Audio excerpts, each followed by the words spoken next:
We'll be going live with Horatio Radio, and we're going to be having a one-on-one. What's up? What's up? What's good? How are you? I am amazing. How are you? I'm doing good. Thank you so much for joining me. Let's get right on into it. For everybody on the live who doesn't know who Horatio is, he's the man behind Horatio Radio, Horatio Radio Podcast, a podcast of thoughts-provoking conversations, and the Sad Boy Saga show. So Horatio, I came across you with your You Know What I Hate segments, and I fell in love with them. So I want to know, where did it all begin, and how did you come up with Horatio Radio? Well, thank you. I appreciate you having me on. I love seeing people from who I meet, especially at A&T, who are still doing it. So, shout out to you. But I started out. I really learned that I could really do this at like 14. You know what I'm saying? Like I really got into like Charlamagne the God, The Breakfast Club. I kind of got into these personalities, and I really saw myself kind of in them at a young age because, my in school and stuff like that, I was always the person that would always carry out conversation, whether it be good or bad, anything. So I, like that. So I got in the radio just by uploading audio on SoundCloud and went to YouTube, at a young age, like 14, 15. Really had like a lot of success early on. Like I had like, 5,000 followers in high school, at a young age, really just off of audio clips. So I was building my confidence up with it, but I really wasn't like pushing me. If anything, I was just pushing my audio. I just thought I had good ideas. But when I came to A&T, I kind of stopped because I was in the band, so I really was like chilling. But I really kind of got back into my own self and really who I was. And so I was like, man, let me start pushing it. So I pushed it in like 2018. I changed the name. I had like a different name on the show, like a high school type of vibe. So I kind of changed it to where I was at, which was college. And A&T, man, like they welcome me a lot, and I use A&T as a testing base kind of, what I'm saying, to see how I really could be, how people will react to me, and what I'm saying, I'm still doing, I'm still rocking, till I see my goal. Yes, you really are taking off. Because when I came across the videos, I was like, okay, yeah, you saying what needs to be said and providing us with laughs. So I feel like A&T, we've been supporting you, and then you started gaining viral traction, and it was up from there. So I gotta ask though, what was the name? What was the name that you was gonna call it before? Oh well, I had the name. Okay, so like this, right? So I really was a fan. I really love people who aren't liked or people who just say wild stuff. I just like that's like who I love the most. So I was always gravitating to those type of people. Like I said, I like Charlamagne. I like this show called Opie and Anthony, and they were kind of like shock jockey radio types. So I honestly was just stealing from them. I'm not stealing, but like kind of stealing like their vibe because I just like that level of radio. Its intensity really turned me on as a kid. Like I really loved it.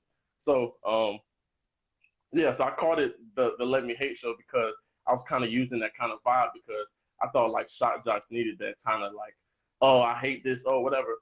And so I just evolved it with a segment called You Know What I Hate, like you said. So I just used that segment to keep it going and keep it growing. But I just changed the name to make it more about me. Okay, so were you ever scared to like put out your content? Did you ever feel like, oh my God, like I'm nervous, how are people gonna perceive me? Yeah. I would say because especially in the beginning, I would be like, I don't know. I actually was because I used to like all my friends. I would send them my videos before I would post them. I'd be like, hey, y'all think it's good? Hey, whatever. And it didn't matter whatever they said. Every time I posted, it was good. Like I had to really start like I know what I can do. Like from the YouTube days of me in high school, I kind of like build myself up to be able to have the confidence of like I don't really care because I think it's funny. I think it's good. But I still get those moments now. Like definitely like videos that I post now. But I just know that it's good because I think it's good. Content. I feel like a lot of people talk about that. They be like, oh my God, I get nervous. Every time I post something, I be like, oh my God. But like, I'm still gonna post it at the end of the day. Who cares? But it's like these jitters. I don't know. Is that natural for all of us? Maybe everybody's like that. Yeah, I think it is. But I mean, honestly, that's your creativity and the things that kind of makes you nervous. Honestly, those are the things that do the best. I posted one time the thing because I have a lot of content creators contact me and ask me stuff, and what I've learned is the thing that I like, people like. The thing that I don't like, the videos I make, people like. So it doesn't matter. Like just post it. If it comes to your head, it's good. So, right. basically what you're saying is don't basically stop getting in your head. Somebody's gonna like it. Somebody's gonna Somebody's gonna like it. Okay. Right. Okay, and for the people who don't, they could just, you know, Yeah. they keep on the playground. They keep on the Right. playground. So, okay, I want to talk about, well, I'm going to tell you my favorite segment. My favorite segment is the Grand Rising. That was funny because I think that, like, it's an interesting word, but what's your segment that you have done? Oh, man. That's so crazy. I think the best segments I've ever had was like a story time. I used to do those. I actually need to get back into doing those because I like, you know, it's more like a personal connection. So I think the best one I did was I went to this girl's room and her room was dirty. Or that one, yeah. Yeah. But because I like those because those are more like, you know, related to me. But since like a lot of my content I think about before, or I just think about like right before, or I, you know, do it in a moment. So I like that I can kind of just tell stories about things that happen rather than trying to like be funny on the topic, you know. Right. So when you're getting your stories together, are you like, ooh, I see this, I want to talk about this, or it just comes to your head? Like, how does that work? A little bit of both because I honestly, my goal, well, not my goal, I have a saying, everybody in the country listens to me, right? So if I had to do that, so if that's something I believe, then I know that I have to do something daily. You know, I can't just chill. At first I was really trying to post like 3 times a week, but now I understand like it's the daily grind that kind of gets it, and that's my goal. So, yeah, so I take it from anywhere. You know what I'm saying? We're all on social media. I try not to be on social media too much. But the stuff that I get that I like, I be like, you know, oh, this is good. Or the stuff that I indulge in, I read a lot of books. So I kind of take stuff from that too. So yeah, it's a little bit of mix of both. Okay, so when you're creating your stuff, have you ever gotten negative feedback? Like, what do you do about that? Oh yeah, but see, and this is why this is good. And this is why I'm so glad I started on YouTube at a young age because my first video I ever posted on YouTube ever got 10,000 views, right? Literally 10,000 views. I'm like, wow, this is great. Every single one of the comments, bro, this dude sucks. This dude's terrible. All this type of stuff, right? So I, at a young age, 14, 15, was like in my head deleting comments. Oh, like going through this whole like what people go through now, right? As far as like putting themselves out there. So I got all that shit out the way at a young age. So I understand that people who don't, you know, because everybody in the country listens to me. So I understand that people who don't like it, what I don't want is people to be like, Horatio, I'm not gonna follow. I'm not gonna. Every time I post a video, I'm just gonna keep going. The people who go, oh man, Horatio, you trash. That's good because they recognize it, and I know that, you know, they still recognizing what I'm doing, whether they like it or not. It's still a recognition. You're still watching. Right. The people that go, oh, I don't like it, you be like, damn, I need that because everybody in the country listens to me. You know, I need that as somebody of personality. I want that fan base. So, yeah. Okay. So basically, what you're saying is, what I'm getting is, you like the negative comments because it fuels you. It makes you be like, okay, they're seeing me. Even though you're being negative, you're still watching me. Is that what I'm taking from it? Right, because the stuff that you don't like, you just bypass. You just be like, oh, what is it? Yeah. You really like the stuff that really gets you going. I want you to feel it in you, whether it's good or bad, because that's what separates you from people who just say whatever, just the basic stuff. You know what I'm saying, on any topic, because everybody is competing for everybody's eyes in this entertainment content game. So what are you going to say that's going to get people to feel something, whether it's to share it or just to be like, you know what, that guy Horatio, I like him, and just keep moving. You know? So what are your goals with your brand? Like, where do you see yourself going? Right. You know, I always feel like I have my fan base is already here. I just need to realize it, or they need to realize me more than anything. So I think that as time goes on, not only with my podcast and my and, you know, like the other interviews that I do with other people, not only is that going to grow, or more people going to realize me, or, you know, I get realized with more people in my time. But also, like I said, I want to do something daily. I do stuff by myself now. Like, I'm too by myself, and so I really want to be able to, like you said, I do a show with CDK. But I really want to I want to have like an ensemble show or something like that. I want to be able to be a part of something because I know I'm really good by myself. So with people, I'll really be able to help people. But I'm a full-time entrepreneur. So I plan to open up a studio, have a podcast network. I not only have this podcast, HORATIO Radio, but I went to A&T'S, so I'm watching the band at A&T'S. So I have a podcast called Crank Up, the HBCU Band Podcast, where we talk about the band culture. So that is encapsulated in the HORATIO Radio Podcast Network. So I'm looking for other podcasts to sign. You know, I'm making sure I'm not only a personality, but I'm owning what I'm doing, and I'm giving people platform because people, believe in me and people, see me. So I definitely can kind of get people that even where I'm at right now. Exactly. So do you take what is it? Do you take what is it when people ask, like, do you take like somebody's like, oh, do this, do you do that, like we want you to do a certain segment or stuff like that, or do you What welcome you that, mean? like say Like suggestions. Go ahead. like I'm like if somebody's like, oh, talk about this, talk about that, do you do that, like do you like welcome that in? That's actually what people say to me the most. Like, and I used to did not like it, but I understand that it's like this. I mean, I honestly take anything because once you start walking in the world like Mm-hmm. that is who can be my teacher? Who can I learn from today? You know what I'm saying? I had a conversation with this homeless guy yesterday. He stopped me after asking for some money, but I actually had a really good conversation. And Mm-hmm. it's not because I didn't look down on him, because I was like, hey, who can I learn from today? So I say it to say I used to didn't like it because I'd be like, nigga, I make my own content. You know what I'm saying? I do what I want to do, right? But I understand that people give me suggestions because when people see me, and I used to have to do this with people meeting me in person. People see me, they see the video. Like they see me from the video. They don't see me and what I'm doing, my everyday shit. So when they see me, what they see is the laughter that they get from my video. You know what I'm saying? Yes. So I say it to say I welcome that. I welcome people doing that because that is, I mean, I'm putting myself out there to do that, to be that guy. So I welcome everything. Like, okay, we love to see. Okay, we love a man that just takes it all in. And you got to. Like you wanted to learn and stuff. Do you have any mentors that have helped you to get to where Most definitely.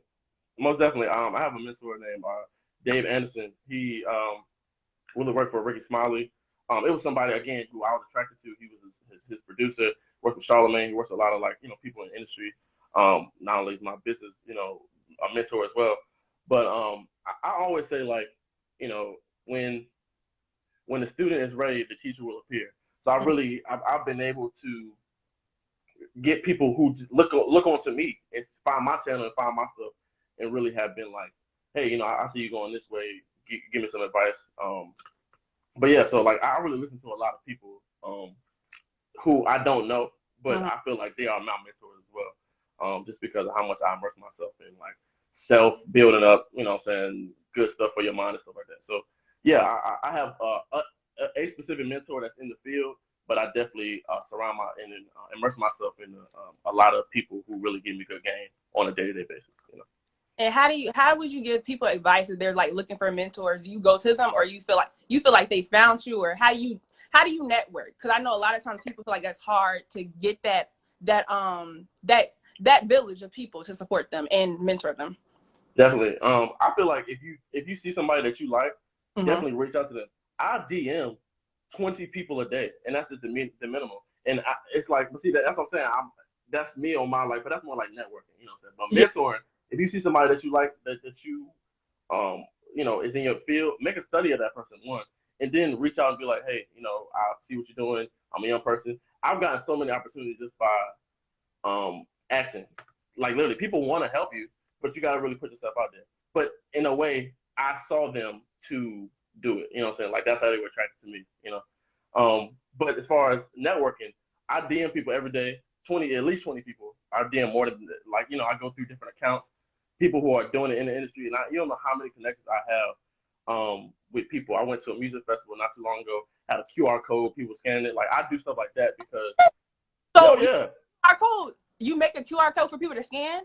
Yeah, definitely. Oh. And oh yeah, you got to. And when they see that, they be like, oh hell yeah, let me follow you. That's what I'm saying, because they're not thinking like that. So how many people respond out of those 20 people? I don't know. As I'm saying, it could be one, it could be none, but it doesn't matter. My intent of getting realized by everybody is still getting pushed through. You know what I'm saying? It doesn't matter if they see it or not, because if they didn't see it, then they weren't supposed to. But I really have made a lot of connections from people who I wouldn't even thought had opened it, and they'd be like, they necessarily don't follow me back, but they'd be like, oh, good shit, or I like this, or like people who are big, and I'd be like, holy shit, that was great. I definitely feel that. If you don't try, you'll never know. I feel like a lot of times people look at themselves like, oh, they're not going to see me. They're not going to know me. If you don't try, you'll never know. Because honestly, if you really think about it, some of them people don't even be getting a lot of DMs, and you never know if you don't. I definitely agree with that, and I feel that. And I'm yeah, tell me. Go ahead. Or some of them people are addicted to Instagram just like your ass, and they be checking all their DMs. Like you don't be thinking, you be thinking, oh, they busy. No, they not. They be on Instagram too. Yeah. Exactly. So, And wait, so how do you make the QR code? You gotta let me know. You gotta let us know. How you do that?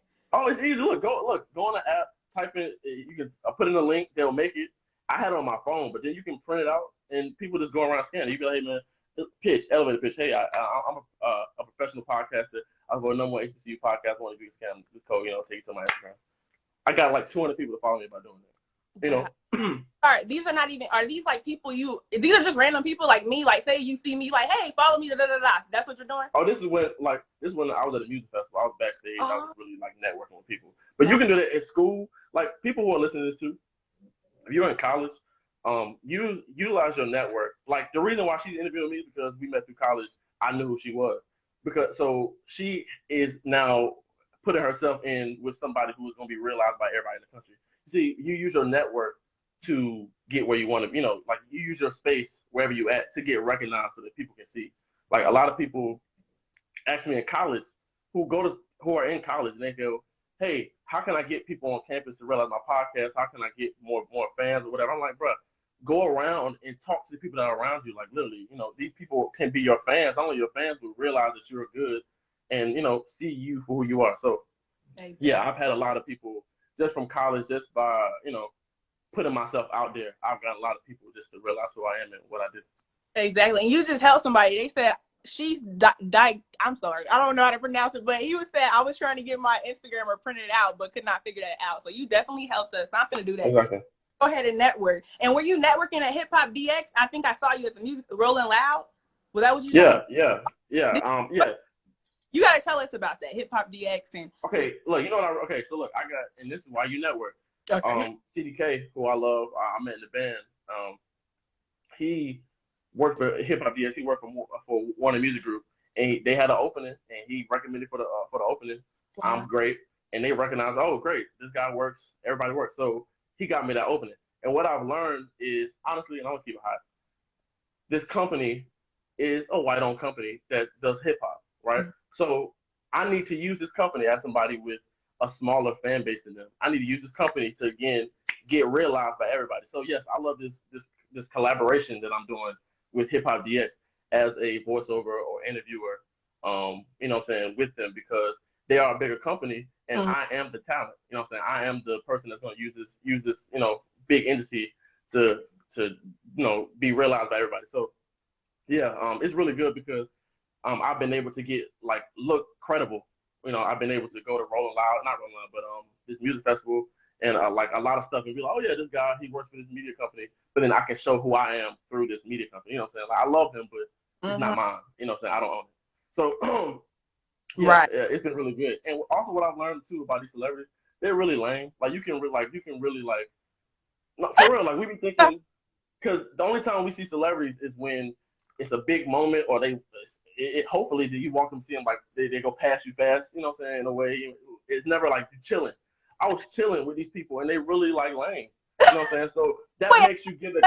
They like us basically what you and we not lame, but what I'm trying to say. They just like regular. I was talking to this girl, right? I had the QR code. I'm going to this girl. I go, hey, can you scan my shit or whatever? She go, oh, I don't have my phone, but just tell me your Instagram. I go, look, tell me your Instagram. She give me the Instagram. She is performing at the damn festival. I'm talking to this girl for like 3-4 minutes. I don't even know who this girl is. So that's what I'm saying. Like it gave me the confidence to be like, oh, damn, you performing? Like, it's a famous girl. I'm like, wow. Okay. So yeah, it gave me that confidence to be like, if I can talk to her, okay. Right. So it gave me the confidence to be like, oh, like these niggas is regular. Like they're back here. I don't watch DC Young Fly like awkwardly get out of conversations with people. I'm like, oh, bro, this is some regular ass shit. So I'm going to people doing my shit, and it gave me the confidence to be like, oh, I'm here. I'm one of these motherfuckers. I'm going to be the ones that they're going to be like, hey, I got an album coming out. I need to talk to Horatio. Hey, I got this coming out. I know Horatio for this long. He's been here for this long. I'm really talking to people. I'm really doing it. So it gives me the calmness to be there. And I actually, can I tell you so? I actually had this. I'm enjoying this moment. I was an intern at Howard University, at their radio station in 2019, and this moment was the moment that I really was like, I can really talk to celebrities in a calm way. So they told us that Lloyd, the celebrity Lloyd, and I love Lloyd, like Get It Charlotte Lloyd. Like, it's one of my favorite songs. So they told him that he was gonna be coming. So I'm like, oh shit, this is great. So we in the intern room. This nigga 5 minutes later put his head in. He's like, yo. I go, what's up, bro? He's like, I said, bro, we just talking about you. He go, yeah, man, y'all probably here talking shit. I go, yeah, man, we probably was. Cause I said that he was on Unsung at the time, and I was like, oh man, he was too old for that shit. So I told him that to his face. I said, bro, you too old for that shit, man. Unsung, bro. I said, bro, that shit's for like 60-year-olds and shit. He was like, yeah, man, so he got real loose. He started like cussing. He's like, yeah, man, that shit was. I'm like, yeah, like look how I just gave this nigga like I it wasn't angry, but I just gave this nigga a critique or a question that was thought provoking to him, and he was like, yeah, that was too old for that shit. You know what I'm saying? But it wasn't in like a aggressive way. You know what I'm saying? It wasn't like a way that I thought I had to be to really break through. So I was like, damn, I really can talk to celebrities like normally and really like get some good stuff out of them. Cause I just did it that fast, Yeah, and you got the personality. You already know how to talk to people. So I try. So what do they be saying when they be talking to you? Like, have they been like, oh, you a cool dude?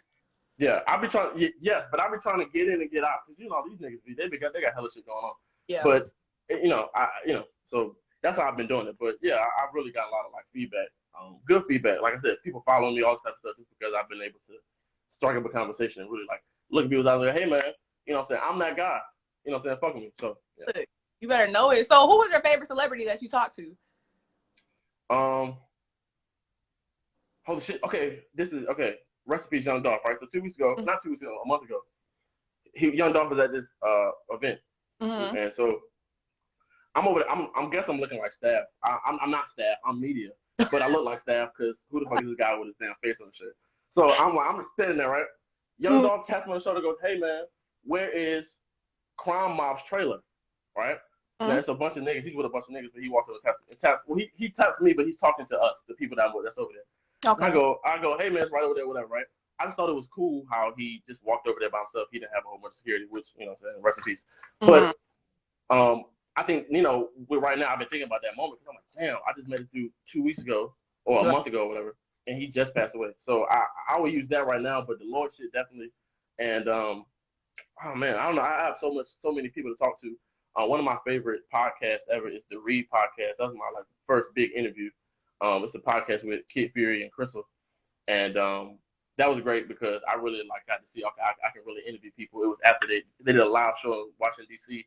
and it's an LGBT podcast, so it's not really my market, but I've been listening to it since I was in high school, and I love these two. It's a guy and a girl. I love both of them. So I was really relaxed and I really killed it, and I really enjoyed that. So that was like 3 years ago. So I've been just learning the feel of it. Yeah. Okay. And thank you. Your stories are interesting. I'm weak over here, but I be thinking, crazy. I be thinking that I be going through these stories, just like I have a story with Shaq. I be thinking I be going through these stories just so like I can tell them in a big, like it's all gonna happen, But you know how it goes. Tell them like, oh, I remember that time I had met up with Shaq and it led to this moment. Yeah. Right. That stories are funny, but I don't want to keep you, so I'm getting down to my question. So I know you have exciting opportunities coming up. I saw that you have a project with NFT Space. So what do your supporters, what do we have to look forward to? What is coming in the next year and months? Okay, well definitely I work with HipHopDX. You can see my voiceovers every day, every couple of days on the YouTube channel HipHopDX. My podcast does every Thursday. So that's you can always look out for that. I drop at least 3 or 4 clips a week. What I'm saying? I'm by myself over here. So, I'm really about to hire some people as well. So people know people like social media managers, stuff like that. I'm looking for people like that who can kind of help me because I really do everything myself. So I do that, my podcast, again, Crank Up, HBCU podcast. That's every Monday where we talk about all the band matchups from the weekend. The NFTs. So my boy, Devin, he went to A&T as well. Again, network. He went to A&T and he was trading. I'm a forex trader. He was trading. And I saw he was a trader, so I reached out to him like, "Hey man, I want to do it." And we've been, rocking ever since. And he's developed a drinking game called Up to It, Down to It. And the phrase "up to it, down to it," fuck those who don't do it, drink my first drink, that whole thing, right? So he created this game, and we're releasing it in phases. But the first phase is NFTs of the characters of a notable Black HBCU alumni who can get behind it and push it, so they'll buy the NFT and they'll sell it, and the profits go to HBCU. So that's how we're going to start it, and then we're going to eventually roll out the game for pre-orders and play it online. And we're trying to really take it up to the moon, TV show, shit like that. So, yeah, so that's the first thing. And other than that, man, like really just keep rocking my content that I put out. What I'm saying, I think so hard on, but yeah. And one more thing. So where can we find the game at? Is it going to be on App Store? Yeah, no, it's gonna be it's an actual card game. So it's gonna be a virtual version and a virtual, like you can like just hit on the phone, or an actual card game. So, and we're also gonna go on tour eventually, I would say, in the next semester, top of the year, to go around and start playing these games with some students, with HBCUs, and then add the financial literacy piece. Oh, also, I'm partnered with Strike University. It's a trading platform, financial literacy platform. We actually have a contract with Charlotte schools. The public schools to teach financial literacy. We're going to be doing that in February, starting February. So I'm a part of that. I'm going to be a teacher in that. So we're going to use that NFT whole thing and kind of just teach, financial literacy, education, fun, thoughtful conversation, everything mixed up, which is, me and my brand. Okay, you're just doing a big, Horatio. You got a lot coming. And can we play the can you on like live? Because you got to come back on. I want to play it. Look. I'm gonna text you right after this. Yes, I'm dead ass serious. We're gonna get this done next week. Oh yeah. We're gonna talk. We're gonna talk for real. Okay, but yes, guys, that was Horatio Radio, and I hope you guys enjoyed the interview. And thank you so much, Horatio. I'm looking forward to getting back on here with you. So. Oh no, thank you, and keep killing it.